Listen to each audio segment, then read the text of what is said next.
O Senhor esteja convosco. Está no meio de nós. Proclamação do Evangelho de Jesus Cristo segundo São Mateus. Glória a vós, Senhor. Naquele tempo, João estava na prisão. Quando ouviu falar das obras de Cristo, enviou-lhe alguns discípulos para lhe perguntarem: És tu aquele que há de vir, ou devemos esperar um outro? Jesus respondeu-lhes: Ide contar a João o que estáis ouvindo e vendo.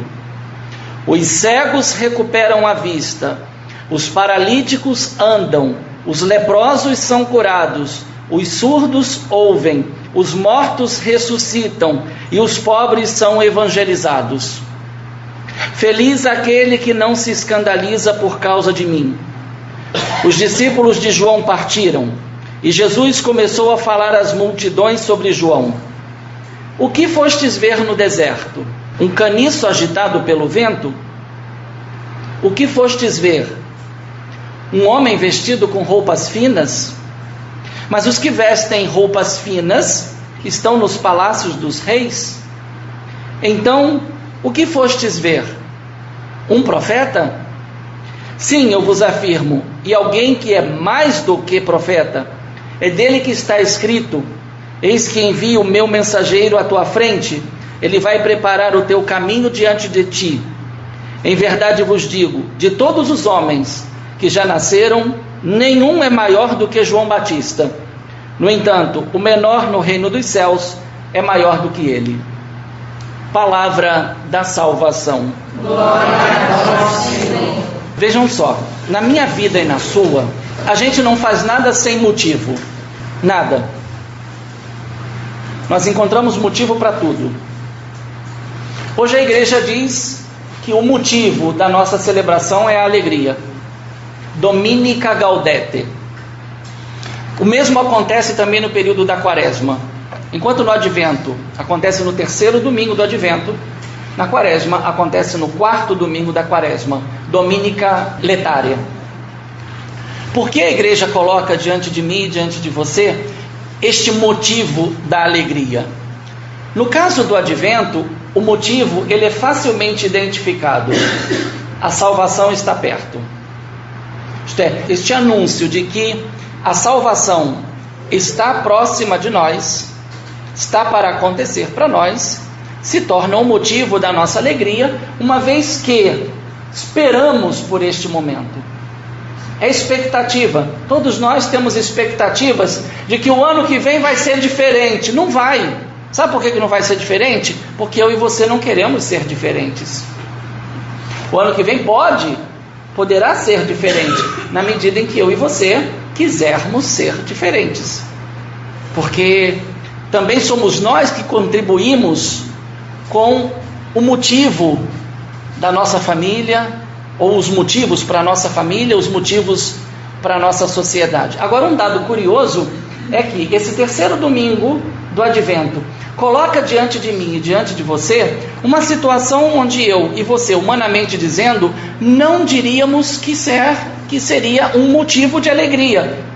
João Batista está preso. Uma condição, humanamente dizendo, para mim e para você, de quê? De alegria ou de tristeza? Se nos colocarmos no lugar de João Batista, né? Se nos colocarmos no lugar dos seus discípulos, e mais, se nos colocarmos até no lugar de Jesus, sabedor de que seu primo está na prisão por causa da justiça, por causa da verdade, porque abriu sua boca para falar a verdade, porque anunciou a justiça, e mais do que isso, porque, conforme Jesus diz, ele veio para preparar.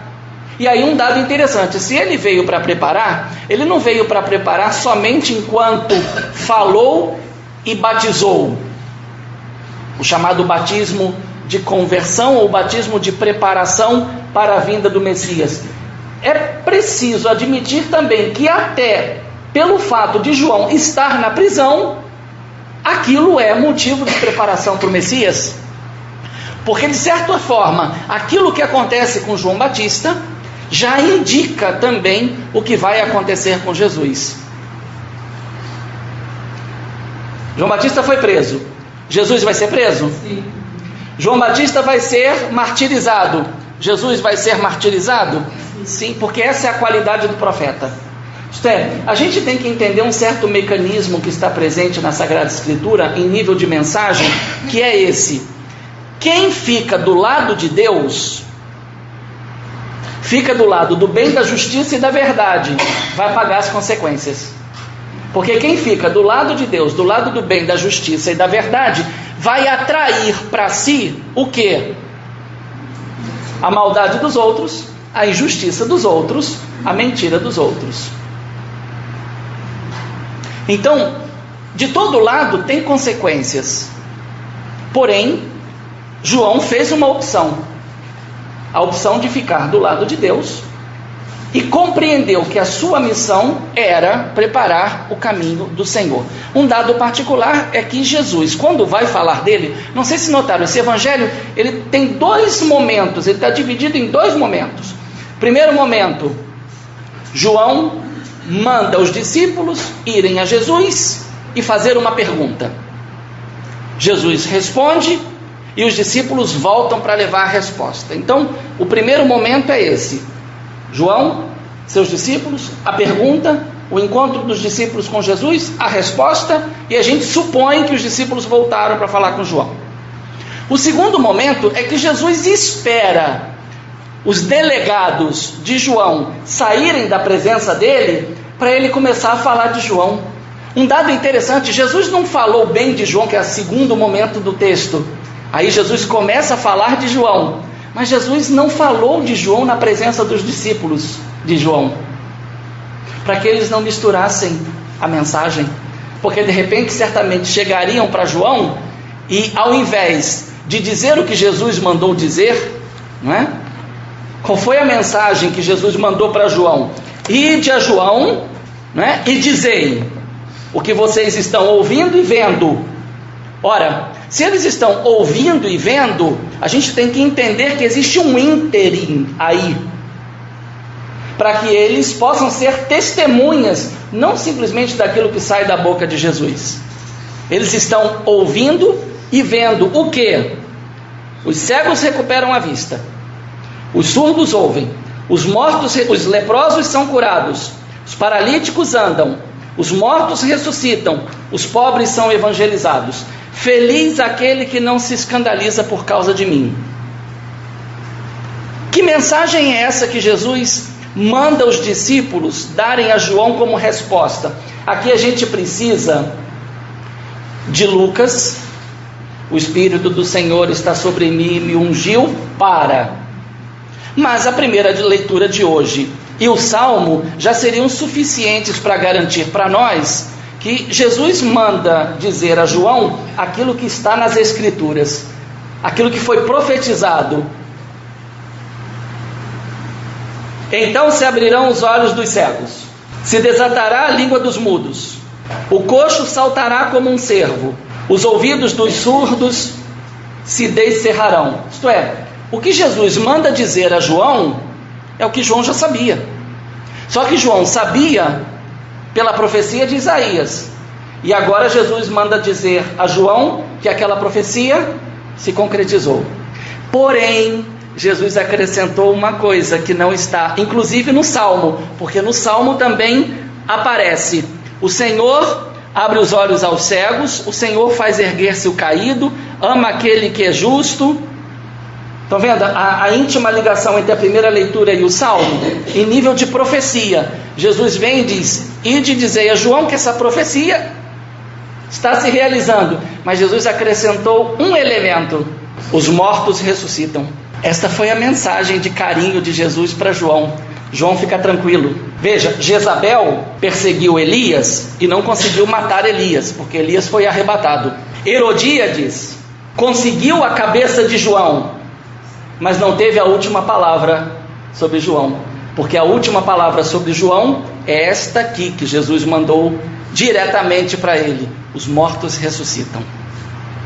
Aqui está o motivo da alegria. Um Jesus que não é indiferente ao que o primo está passando, mas um Jesus que confirma para o primo na prisão que a missão dele foi plenamente realizada E que agora João só precisa esperar o quê? A ressurreição. Que a graça de Jesus aconteça agora na vida de João. E aí eu digo a vocês, a pergunta de João não é porque ele está em dúvida não. Você e eu podemos ler isso aqui e achar que João está em dúvida, né? Que afinal de contas está sofrendo, está preso, ele está na dúvida. Ele não pode ter dúvida. Porque se a gente volta no capítulo 3º do Evangelho de Mateus, no batismo, João é testemunha. Os céus se abriram, a voz do Pai e o Espírito em forma de pomba. Mas mais do que isso, João no Evangelho de Mateus só batizou Jesus porque Jesus o convenceu. Jesus usou um critério, um argumento que João teve que render-se diante deles. João, importa a ti e a mim cumprir toda a justiça. Então eu digo a vocês, nesse momento João não está com nenhum tipo de dúvida a respeito de que Jesus é o Cristo ou não. Ele sabe que é, mas o dado curioso é que talvez tenha incomodado a João o seguinte: ele ainda tem discípulos e ele não quer mais discípulos. Ele quer que os seus discípulos sejam agora discípulos de quem? Então a pergunta de João é para que os discípulos pudessem ouvir e ver aquilo que era capaz de transformar a vida deles, para que eles pudessem seguir em frente, apesar de saber que um pouquinho mais à frente, no capítulo 14, João vai ser martirizado, a cabeça vai ser cortada e os discípulos vão aparecer para sepultar o corpo. Um dado interessante, só conseguem sepultar o corpo porque a cabeça virou troféu para Herodíades. Então, por detrás disso aqui tem uma mensagem de alegria? Tem. Mas essa mensagem de alegria, eu e você só seremos capazes de colher essa mensagem se entrarmos nessa dinâmica do texto. De um Jesus que se importa com João. E aqui a gente ainda tem que usar um pouco mais do Evangelho de Mateus para perceber o seguinte. Lá na frente, no capítulo 4, no versículo 12, Jesus ouviu dizer que João tinha sido preso. João é preso no capítulo 4 de Mateus, logo após as tentações do deserto. E aí daquele momento ele abandona o local onde estava, vai para Galiléia, de modo particular em Cafarnaum, para que se cumprisse a profecia de Zacarias sobre as terras de Zabulon e Neftali. E aí no versículo 17 do capítulo 4, Mateus diz assim: a partir desse momento Jesus começou o seu ministério público, dizendo: arrependei-vos, crede no Evangelho.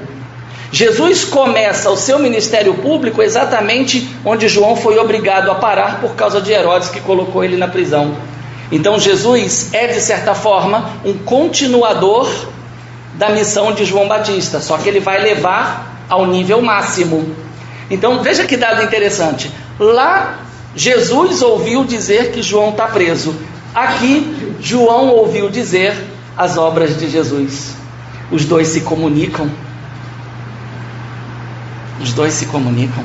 Vejam, não obstante João preso, a mensagem de Jesus chegou dentro do cárcere. Isso talvez possa fundamentar a nossa pastoral carcerária. Como é que João ficou sabendo? Eu digo a vocês, João ficou sabendo, provavelmente, porque ele tinha discípulos que conseguiam, inclusive, entrar na prisão de Herodes e prestar algum tipo de assistência. E nós também sabemos, principalmente pelo Evangelho de Lucas, que Herodes, ele gostava de ouvir João, e que ficou profundamente consternado quando Herodíades usou a filha para pedir a cabeça de João Batista. E aí Herodes, para não fazer papelão na frente da sua corte, manda decapitar. É uma mensagem de alegria para nós? É. Tem uma situação constrangedora? Tem. Tem uma situação difícil de ser vivida? Tem. Mas o que a gente aprende com essa mensagem? A gente aprende a diferença entre felicidade e prazer. O prazer é incompatível com a dor. A felicidade não é incompatível à dor e ao sofrimento, e muito menos à morte. No momento em que eu e você acreditamos nesta palavra, os mortos ressuscitam. Então fica para nós sim esta mensagem de um domingo de alegria, não é? Mas acima de tudo é preciso também concretizar essa mensagem de alegria com expectativa. O advento é isso, é expectativa. Isso está na segunda leitura. Tiago usa uma imagem não muito próxima de nós, a imagem do agricultor. Quanta coisa, veja, quando é que o agricultor vai se alegrar? Quando chega a época da colheita, não é mesmo? Mas ele sabe que se ele não fizer algo antes, aquela alegria não vai chegar. Então, assim como o agricultor espera, ansioso pela colheita, por quê? Porque ele fez tudo o que ele tinha que fazer. Ele arou a terra, ele preparou o solo, ele escolheu a semente, ele semeou, ele aguardou com paciência. Então toda essa imagem do agricultor serve para mim e para você também. Seria muito legal se nós, ao longo do advento, vivêssemos essa dinâmica do advento como a expectativa do agricultor. O que eu e você, a cada domingo do advento, procuramos fazer para que este Natal não seja igual àquele que passou? Vai chegar, não vai? A gente vai celebrar, não vai? Mas aí a pergunta é, eu que vou celebrar esse Natal, estou igual, melhor ou pior do que aquele que passou? E Tiago diz duas coisas, no versículo 8 e no versículo 9, que fecham para nós esta ideia de advento. Por que estamos vivendo o advento? Porque a vinda do Senhor está próxima. E ele diz no versículo 9, eis que o juiz está às portas. Se no Natal eu e você vamos acolher numa manjedoura uma criança, saibamos que a celebração do advento e do Natal nos remete à vinda de Jesus, a segunda vinda. E ele não virá mais como uma criança, ele virá como justo juiz, para julgar os vivos e os mortos. Então saibamos também aguardar este momento com esta expectativa de que nós cairemos não nas mãos de um juiz ímpio, iníquo, mas nós cairemos nas mãos do justo juiz que deu a sua vida por nós e por nossa salvação.